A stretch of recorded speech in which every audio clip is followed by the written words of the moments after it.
So, hey everyone, I know it's been a while since I've made a video on my channel, so I just figured I would update people because it's actually been like about 4 months since I updated and made a video. So when I last did a video, I believe I was like 36 weeks pregnant. And I talked about like my diaper bag and hospital bag and like all of that stuff. And then life kind of got crazy and I didn't have a chance to make a video about like my birth story and our daughter and everything. So I figured I'd update everybody. And then my channel is going to shift gears a little bit and I'll talk a little bit about that as well. So, the glare on my glasses is going to drive me crazy, so I'm just going to take them off. So, it's been 4 months on the 11th since I had Harper, and let's see, where to begin. So, Harper was stubborn. I was 100% sure that I was going to go into labor early with her, and I didn't. At 35 weeks, I started getting like contractions. I had prodromal labor for like 5 weeks. So I was in and out. I had contractions. I was seeing the doctor pretty regularly. I actually went to the hospital once and I went to the office twice thinking that, it was go time, and she was just stubborn. She was comfortable. She didn't want to go out. She was happy where she was. So, at my due date, which was May 3rd, we had our doctor's appointment. She still wasn't ready to come out. So we made a plan to be induced at 41 weeks. So I went home, I ate pineapple, I bounced on the yoga ball, did all the little like wives' tales or whatever that they tell you to do to try to go into labor, and nothing worked, except we went for walks quite a bit, and I kept telling my husband, like, I feel like she's like a bowling ball sitting like on my cervix. So I was convinced that we were going to go into labor naturally. Not a chance. Like, I would get contractions, they'd be close together, but then they weren't powerful enough.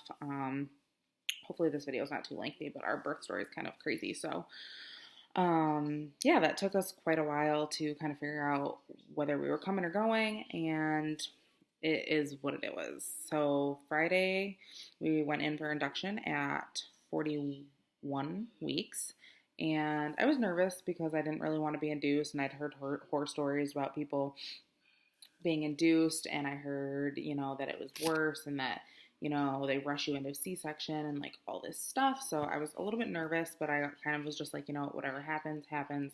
Whatever's meant to be is meant to be. So we went in, we went to Glens Falls Hospital, which I love, and I was super comfortable.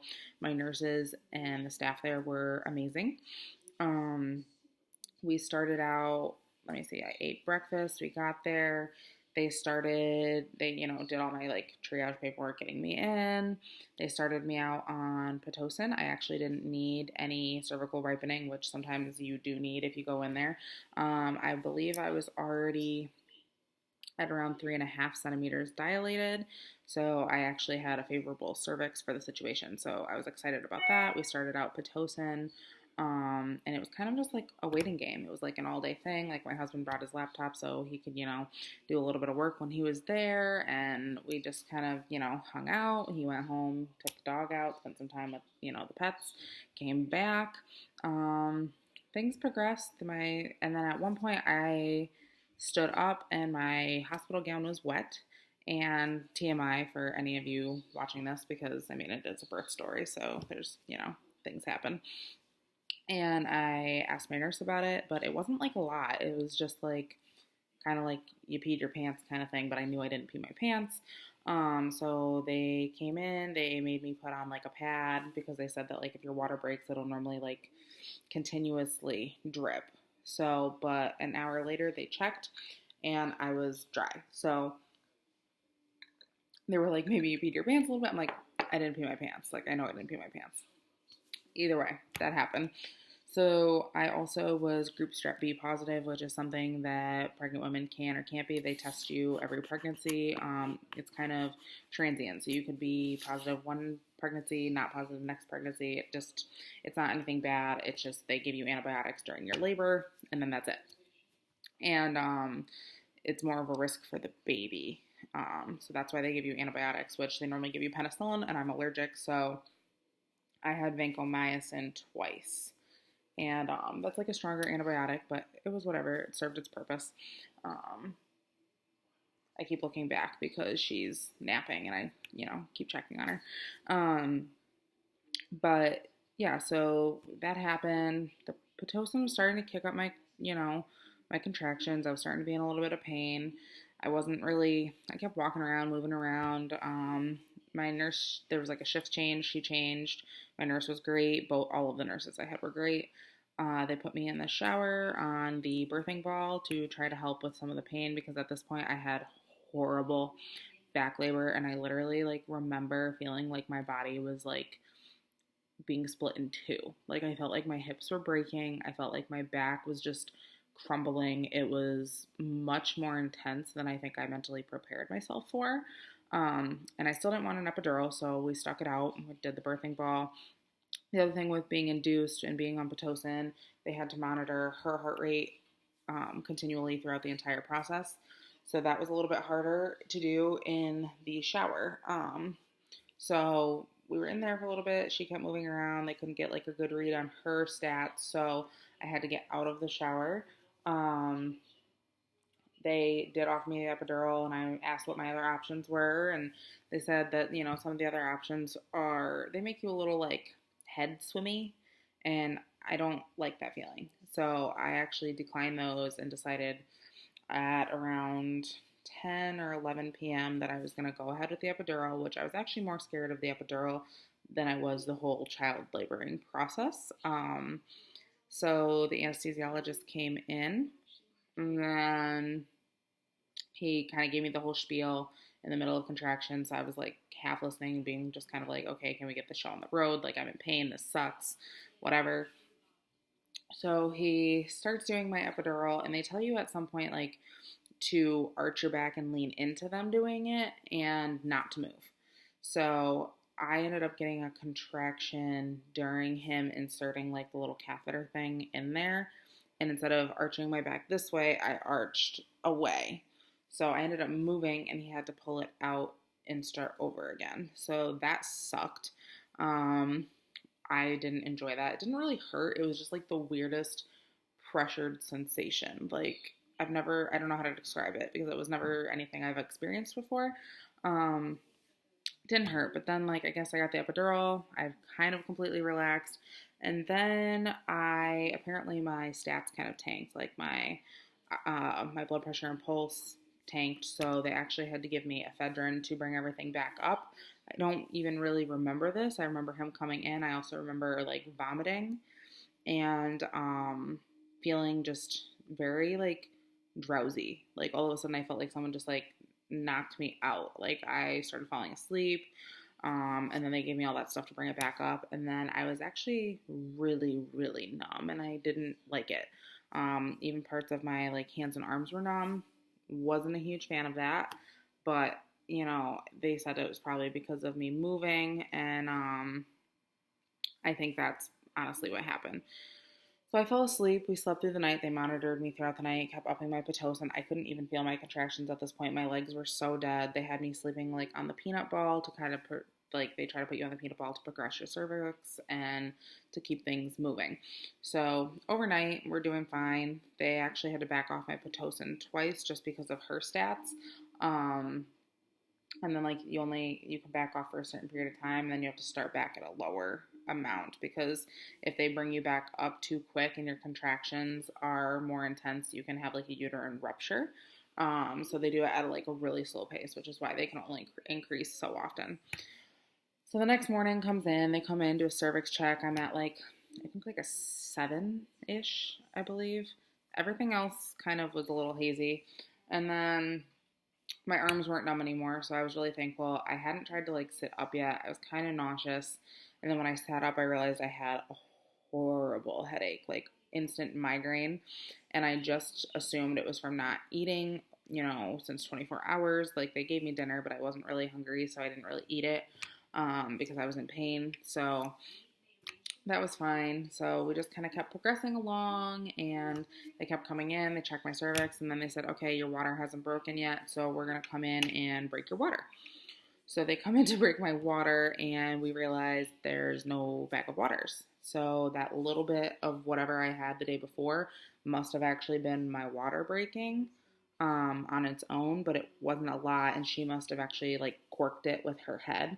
So when they stuck like that little like skinny long tool that they use to break your water up there, she was like, there's no waters. And then she like felt around, she could feel her head. So we were like, okay, so this is kind of, we're still not in like an urgent situation, but she needs to be born relatively soon because with the group strap B and your water breaking 24 hours prior to, this was around 24 hours at this point, we need to make sure she's born within that time frame.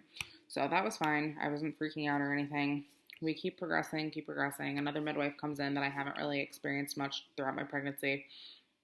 So she checks me again. I had a really posterior cervix, so it was really like back. And it was not favorable in the sense of like coming forward. So I was completely effaced. It was completely thinned. I was like at an 8 centimeter dilated, but it was still kind of posterior, so they needed it to move forward. So at this point, she starts talking about C-sections, and I was like, no, absolutely fucking not. Like, I'm not doing it. I don't want one. I start getting emotional. And then, like, I talked to my husband about it. She was like, let me give you a few minutes to talk and whatever. And then I talked to my nurses about it, and I am super impressed because my nurses advocated so well for me. And because, I was like, no, like, I'm progressing well. Like, let's not rush this. I'm already at like a 7 or 8. Like, let's just keep doing what we're doing and see where it's coming. So that happens. We decide not to do the C-section. She's like, okay, well, we're going to give it a couple more hours and we'll go from there. If not, then we'll talk C-section. So then my actual OBGYN comes in, and I was super lucky because the one that was on rotation that day, I mean, I've met all the ones in the office and they're wonderful.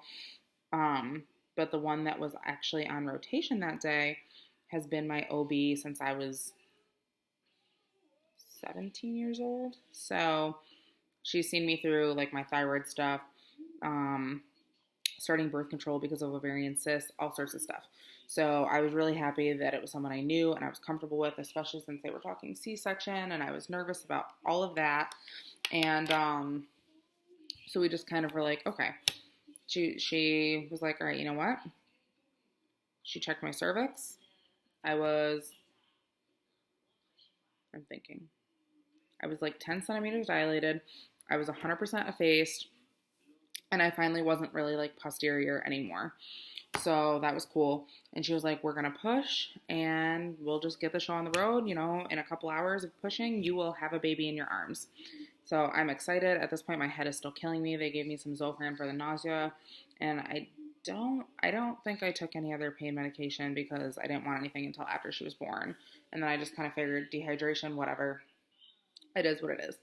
So that happens. We're pushing. They're trying to get me to push in different positions, which is really, really fucking hard when you cannot feel your legs. Let me just say that. So I was on the squat bar trying to push. I was on all fours trying to push. I couldn't squat down. 1 second. Let me just give her pacifier.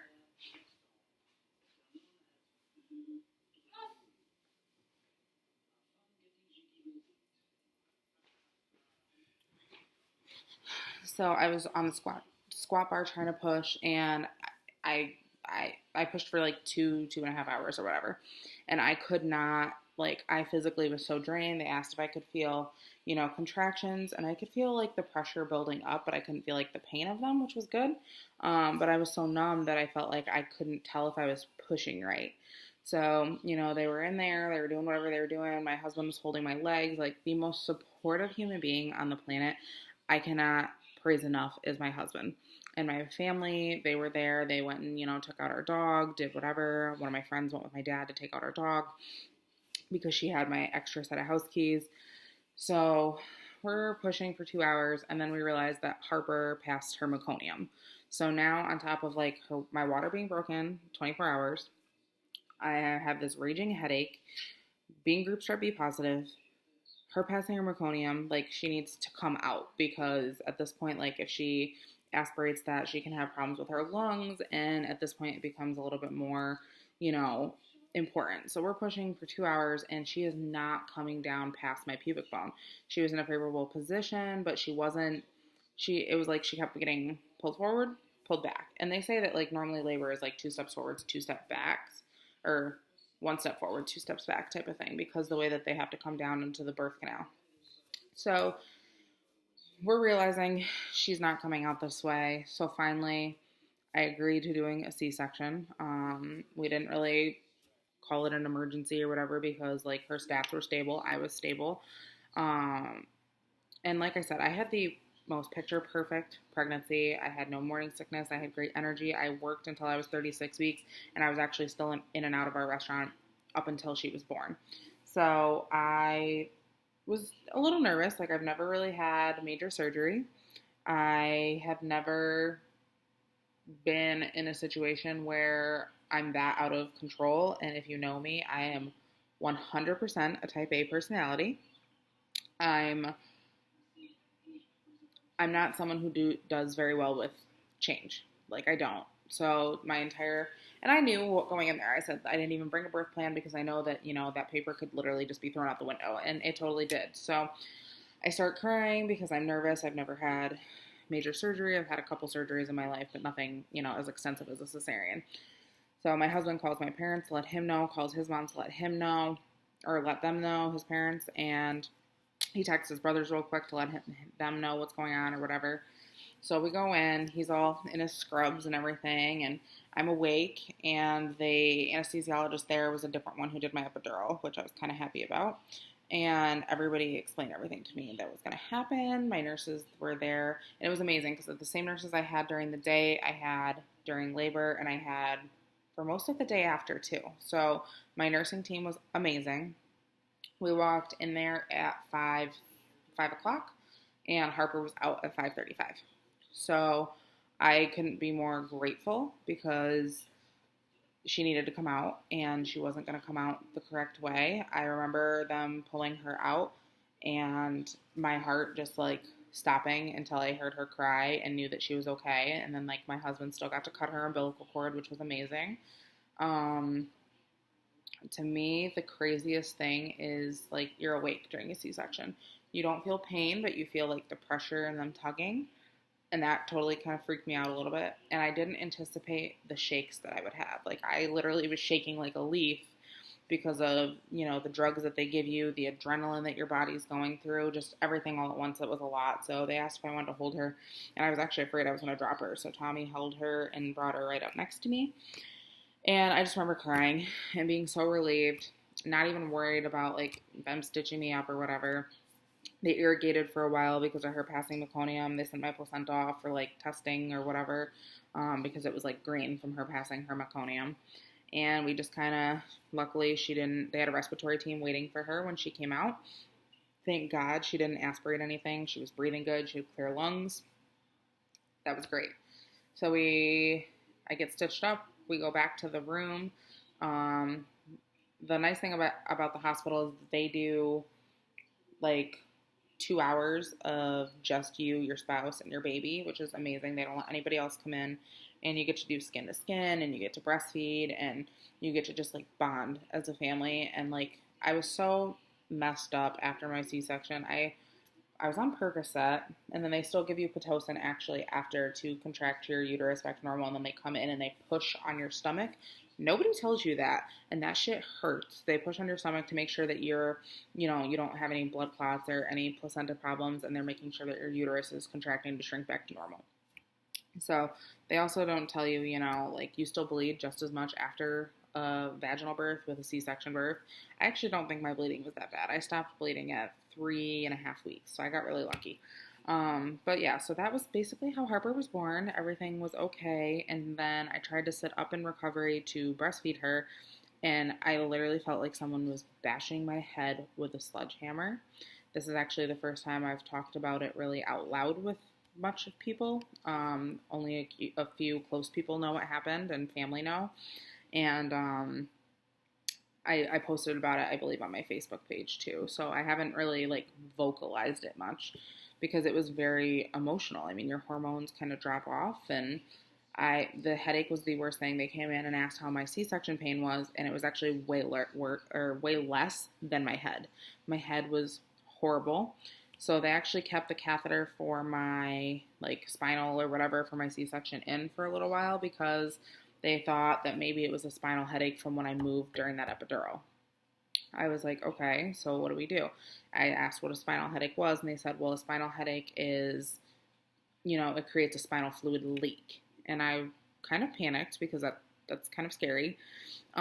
So they had to wait and see if it would kind of patch itself. So that night, I felt like I couldn't really enjoy my baby. I couldn't really enjoy my husband. I was exhausted. He was exhausted. He was going back and forth. He was, between home and here, and, my parents were coming and helping, and it was really hard on us. And I felt like I couldn't sit up. I felt like I couldn't breastfeed her. She had a horrible latch, so within the first 2 days, my nipples were destroyed.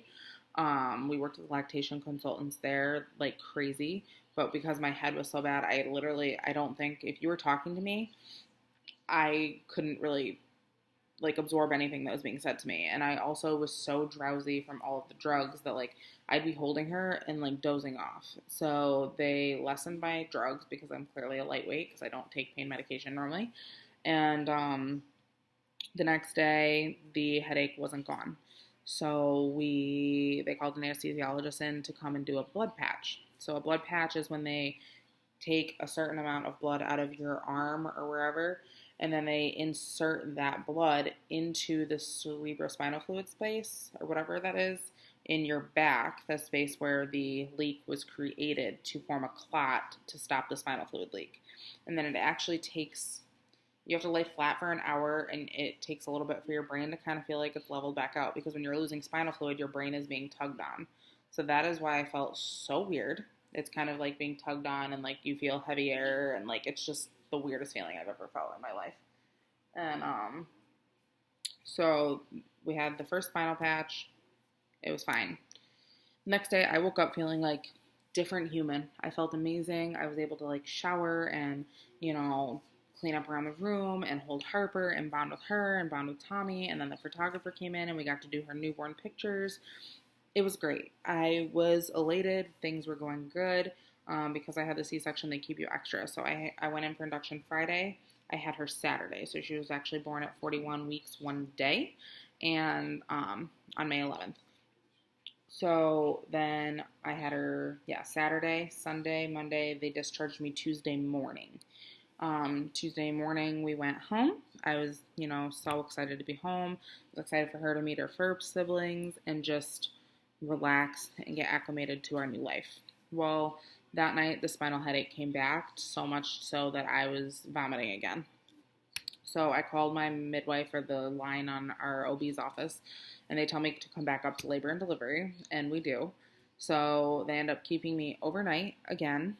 Harper technically wasn't a patient there anymore, so if Tommy had to go anywhere, she had to go with him, because if something happened to me, I wouldn't be responsible. And so that was kind of scary, and we ended up having to do a second blood patch. So mind you, I'm still working with lactation while I'm there, because she's not getting a lot of milk from me because my body's all haywire, and I think because I was under so much physical stress from the pain of my head.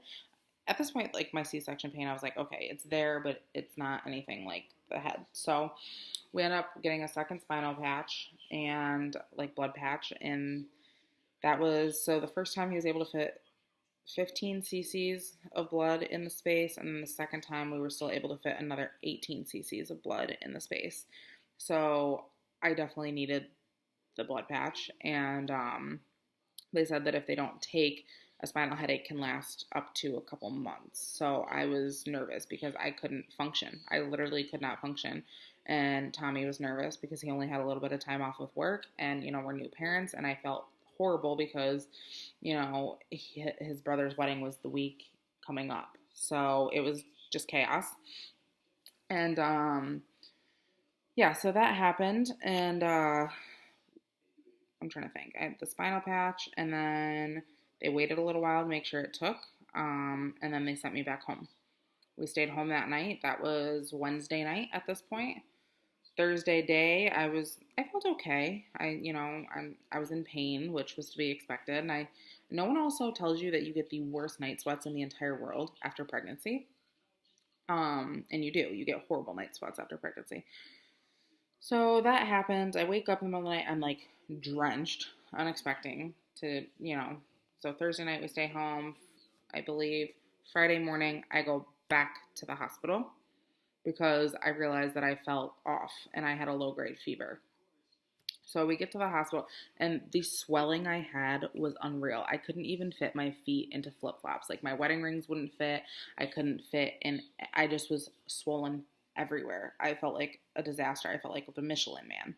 And so we go back to the hospital, and they are checking my blood pressure, and it's like 190 over something, which my entire pregnancy, my blood pressure was like 120 over 80, 120 over 75. I had perfect blood pressure my entire pregnancy, had no diabetes, no gestational diabetes, no preeclampsia, nothing. It was great. The swelling wasn't going down, so that's a sign of preeclampsia as well. And actually, you can get postpartum preeclampsia, which I did not know was a thing. So I end up having to go on blood pressure medication, and they keep me overnight again for observation. So I get diagnosed with the postpartum preeclampsia, and they're checking my blood pressure round the clock. The blood pressure medicine they gave me still wasn't strong enough, so they had to up my dosage and to try to get me even back to a normal-ish range, and a normal-ish range was still like 130s over something, which is higher than I normally run. So at this point, I'm frustrated. I'm scared because if you have preeclampsia, you're at a higher risk for stroke. And not to mention with everything else your body went through, you can actually die. So I was super nervous, which obviously was not helping my blood pressure. It was super stressful. Tommy was trying to help me with everything. We have this new baby. I'm trying to breastfeed. She's not really getting much. They weigh her and we realize she's down a pound. So we ended up supplementing with formula those last couple days that I was there. And it was just so frustrating because I felt like I had this wonderful, beautiful pregnancy experience. Her labor didn't go according to plan, but like after, I felt like the sky was falling. Like I felt like everything kind of got turned up on its head, and it just wasn't at all what I expected. So that's how that went down, and it was just awful. And then I'm still in the hospital getting observed for my blood pressure, and then I go to the restroom, and I realize like the waistband on my pants is wet. And I'm like, okay, well, that's like up high, like where my incision was.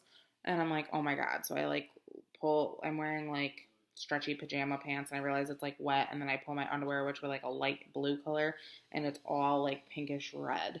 So I like freak out. I tell Tommy, I'm like, oh my God, you need to call the nurses in here. My incision must be opening. Like, I don't know what's going on.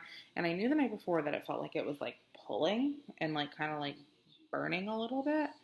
So I just kind of was like, oh my God, what is happening now? So they come in and they realize it's like seeping a lot, but it's like infectious discharge. So like it smelled a little bit. And I don't even know how that happened because we were keeping it so clean and so dry. It just was one of those fluke things that happened. I'm obviously a little bit overweight, so like I have extra, like I'm chubby there. So I was just like, this is horrible. And then they come in, and I remember them pushing on it to get the extra like pus and stuff out, which TMI, this is so gross. I'm sorry. And they were able to fill like pads and pads of gauze with this like fluid that was coming out of me. They realized my temperature was still up, so they started me on antibiotics, so I did not get to go home yet again. And at this point, I'm terrified. Tommy and I are terrified because they're talking about opening me back up and irrigating and, debriding anything and making sure that everything is okay. So at this point, we had a very serious conversation about what would happen if anything happened to me. And that was really hard for us. And it was something we'd never even really talked about because we hadn't needed to have that conversation. And once you become parents, your perspective and your priorities change. So that was a rude awakening, and it was very eye-opening, and it was probably the most stressful day of our lives. And I feel more so even worse for my husband because I can't imagine the fear he felt of everything that was going on because he was 100% not in control of anything, and he was a saint throughout everything. I don't wish this type of situation or labor on anybody, because childbirth and labor in itself is stressful and hard, and it's hard on your body and it's hard on your mind, and you're mentally and physically exhausted. And then to have added stressors, during labor, after labor, is horrible. I actually felt like the guiltiest mom in the entire world because of feeling like I didn't give her a good start because I couldn't function well as a good mom. So it was really hard for me. I almost felt like a little disconnect until we were able to go home. Um, I was pumping around the clock, still trying to get my milk to come in right. I was, still dealing with lactation. She was getting fed formula at this time too. So we're on antibiotics. They kept me for another day after that. So I was in the hospital much longer than a normal person would have been for a cesarean. And they told me I wasn't able to drive for 3 weeks. I wasn't able to really be by myself at all because of, if my blood pressure spiked or whatever, if something happened, I would be responsible for her and I would be by myself and I wouldn't be able to go anywhere. So it threw a big kink in a lot of our plans, but they finally got me on the right track. I went back weekly for post-op checks with my OB and incision checks. I was on antibiotics I did 2 rounds of antibiotics because they wanted to make sure that the infection was gone, and I was supposed to check my temperature every day, check my blood pressure a few times a day. Then finally, when all the swelling dissipated, my blood pressure leveled back out. So I really think a big part of that was all the fluid I was retaining. And then the blood pressure medicine was actually making me lightheaded because I was running too low. So I ended up not having to stay on the blood pressure medication. So I'm not on any blood pressure medicine now. And we have a beautiful baby girl. And after all of that, it was the scariest experience of my life. But I am so thankful that she was okay. Like, that was the most important thing to me in the entire world, was that she was okay and that she was going to be taken care of, and that no matter what happened, she and my husband were going to be okay. And she was 7 pounds 1 ounce, 19 inches, and she was beautiful. I mean, from day one, just looking at her, there's no other way to describe it except that it's like having your heart on the outside of you. Looking at your daughter or your son and like seeing the way that they look at you there's nothing else in the entire world. And we're very lucky. And we definitely want more kids, but we're gonna pump our brakes for some time because of everything that happened, and taking, time for my body to fully heal and to get back into shape and routine. And 4 months out, we're actually doing pretty okay, and I feel better. I was cleared to work out again at 8 weeks, I believe, and I started doing that, and then I actually had to go back to work early. I went back to work at 8 weeks postpartum. We had track season in Saratoga, which is crazy, and I worked 70, 80-hour weeks. Luckily, my husband was able to take his paid family leave and PTO and use that for the summer, so she spent a lot of time with her daddy. And he brought her to work to see me because it's our own restaurant, so she can come whenever. And it was nice being able to just kind of get back to a little bit of normalcy because everything was so upside down. But now track is over and I'm spending more time at home with her. I lessened my hours. Things are going good. She just had her 4-month shots and she's super healthy and beautiful. And every single day she amazes us. She's rolling over both ways. She's smiling. She's cooing. She's laughing. They grow so fast and you don't realize it until, you blink. And then you're like, where did the time go? And she's just incredible. She actually started solids the past 2 days. So she's tried some green beans. They may not be her favorite, but she's doing great. And she's actually almost 12 pounds now. So I can't be any more thankful. And we also, during all of this craziness, we moved. So that's where I've been. That's why I haven't posted. I've been back on my keto train and been kicking butt with that. And that's kind of the direction my page is going to go into, my channel. Like, I'm going to be posting cooking videos, recipes, lifestyles, some favorite, mom gadgets, whatever else, shopping hauls, whatever you guys want to see is what I want to talk about. And, if you have any questions, comment below. And that's pretty much how our birth story went and where we're at now. And yeah, so I'll be updating a lot more. I'll probably be making a video of like my whole story at some point and why I decided to do what I do. So have a wonderful weekend. Tomorrow is actually mine and Tommy's first wedding anniversary, and I'm super, super thankful for him because without him, I would literally be a basket case and I would be lost. So that's basically our story, and we have a wonderful baby girl. So have a wonderful evening, and I will talk to you all soon.